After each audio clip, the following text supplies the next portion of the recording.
글로벌 호구가 되지 않겠다며 툭하면 주한미군 감축 카드를 꺼냈던 도널드 트럼프 미 행정부에 대한 트라우마 때문일까요?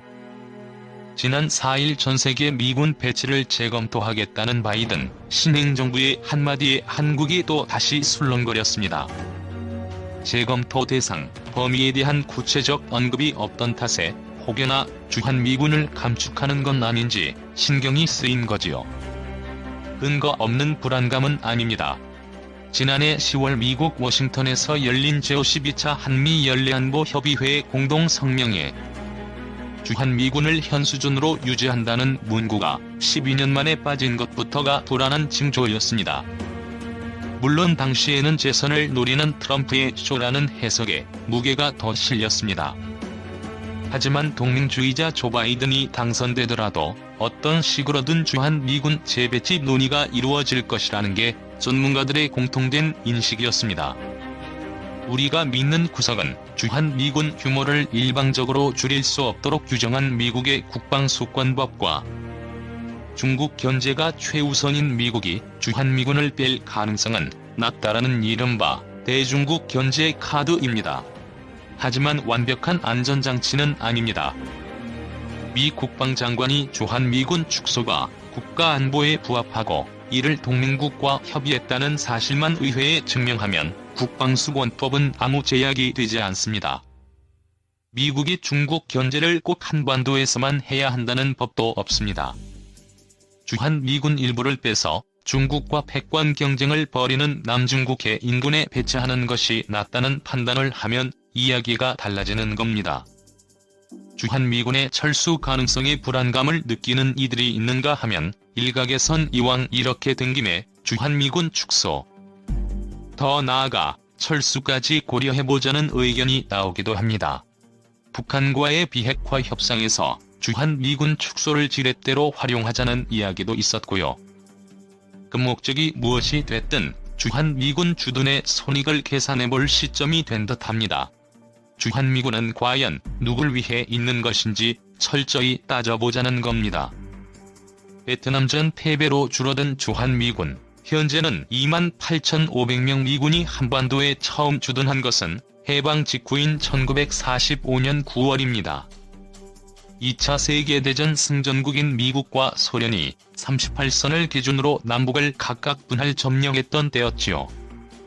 당시 7만 7천여 명에 달했던 주한미군은 대한민국 정부 수립 이후인 1949년 500명만 남겨두고 사실상 철수했습니다.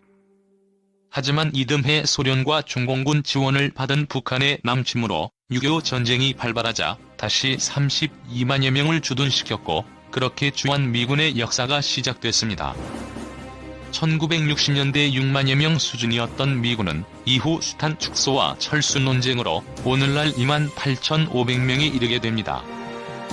1969년 7월 리처드 닉슨 미 대통령이 아시아 지역에서 일어나는 분쟁에 무력 개입하지 않겠다는 닉슨 독트린을 바탕으로 베트남전 철군 계획을 밝히면서 1971년 주한미군 7사단을 철수한 것이 대표적입니다.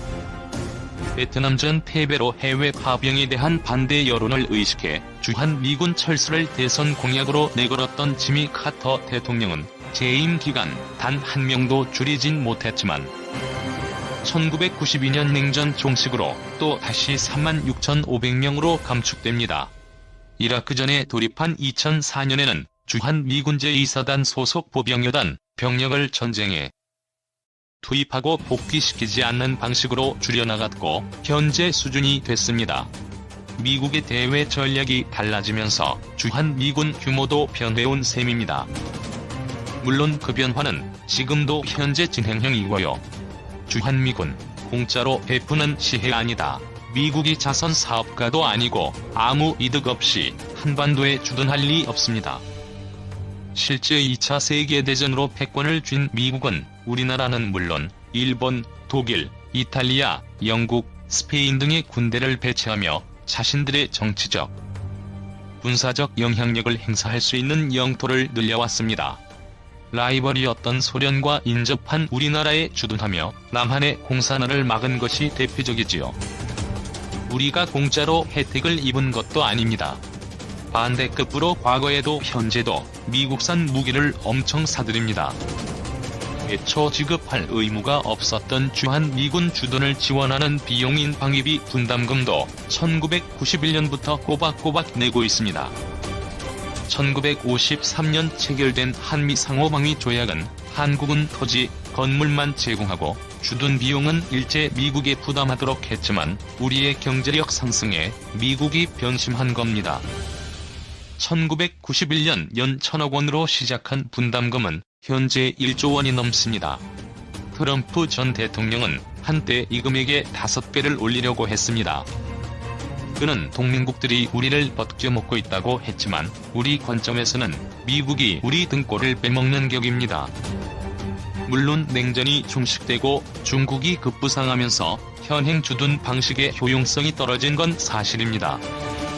이에 조지 W. 부시 행정부 때부터 특정 지역에 주둔하는 붙박이 미군을 전략적 상황에 따라 어디든 신속하게 투입할 수 있는 기동군으로 개편하기로 했습니다. 2006년엔 반기문 외교부 장관과 콘돌리자 라이스 미 국무장관이 주한미군의 전략적 유연성을 존중하기로 합의했고요. 미군이 주한미군을 빼서 인도나 말레이시아 등 중국의 직접적 위협을 받는 국가에 보강한다고 해도 이상할 것이 없는 겁니다. 그렇다 해도 미군 입장에서 주한미군의 가치는 여전하다는 게 대체적 견해입니다. 2004년 전국에 흩어진 미군 기지를 모아놓은 경기 평택의 험프리스 기지가 사실상 중국 견제에 맞춤형으로 설계됐기 때문입니다. 중국이 도발하면 곧바로 미사일로 베이징을 타격할 수 있습니다. 군사 전문가인 김종대 전 정의당 의원은 지난해 7월 라디오 인터뷰에서 북한에서 미봉토로 미사일을 발사하면 알래스카에서 탐지하는 데 15분이 걸리는데 주한미군이 있기 때문에 8초밖에 안 걸린다며 북한 공격에 대한 미본토 방어에도 주한미군이 결정적이라고 했습니다. 일부 감축은 불가피할지 몰라도 전면 철수는 미군에게도 좋을 게 없다는 거지요. 주동미군에 이어 주한미군 감축을 검토한 트럼프에게 제임스 매티스 국방장관이 3차 세계대전을 막기 위해 주한미군이 있는 것이라며 맞선 것이나 공화당 벤 세스 상원 의원이 우리는 한국인 복리후생이 아닌 미국인 보호를 위해 한국의 병력과 군수품을 갖고 있는 것이라고 밝힌 것도 같은 맥락입니다. 주한미군 철수하면 북한 방어할 플랜 B 없다. 그럼에도 전문가들은 주한미군이 전면 철수하는 상황을 가정하면 우리 손해가 더 크다고 말합니다. 2002년 미군 장갑차에 무참하게 희생된 효순, 미선희 사건과 미군 기지 환경오염 정화 비용을 미루려는 미군의 오만 방자함으로 보통 사람에겐 피해만 주는 미군이라는 인식이 강하지만 우리에게 잘 보이지 않는 미군 주둔 효과가 어마어마하다는 겁니다. 소총 한 자루 만들지 못했던 우리나라가 세계 군사력 6위로 거듭났다고 해도 북한 방어에 주한미군의 역할이 절대적이라는 게 가장 큰 이유입니다.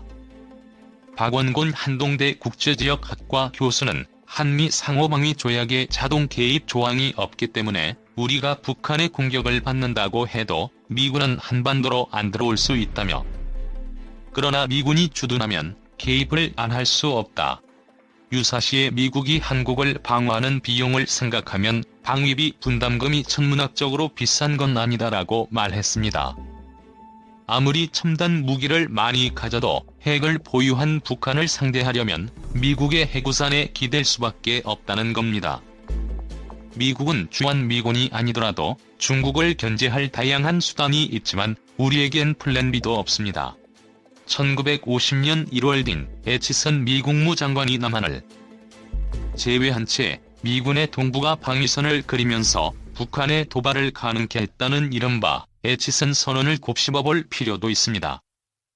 지금은 평온해도 미군이 한반도를 뜨는 순간 북한이 또 다시 남침을 시도할지 모릅니다.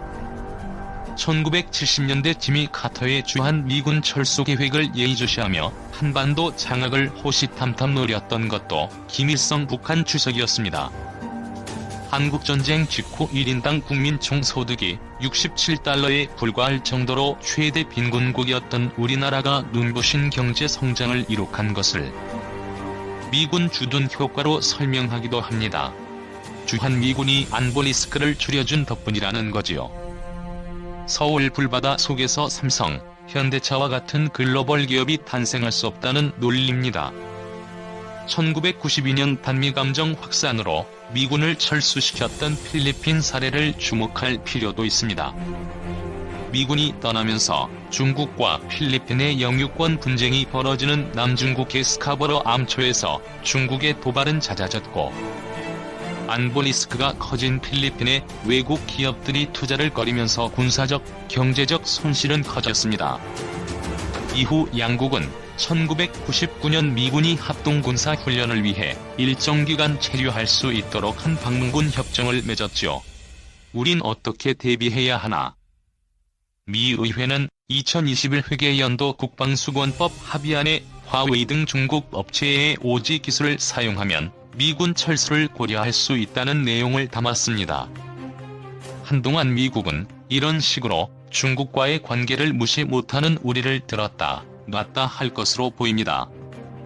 자체적으로 핵개발도 못하고 북한의 도발 가능성이 1%라도 있는 한 우리의 선택은 미군의 주둔 가치를 높이는 것입니다. 일각에선 역설적으로 자주국방을 대안으로 제시합니다. 육군 중장 출신인 신원식 국민의힘 의원은 1970년대 우리의 필사적인 자주국방 노력이 카터의 주한 미군 철수를 백지화시키고 한미연합사령부를 탄생시킨 원동력이었다며 우리가 자주국방력을 강화해서 스스로 전략적 가치를 키우면 미국은 주한 미군을 철수시키는 것이 손해라는 인식을 할 것이라고 강조했습니다.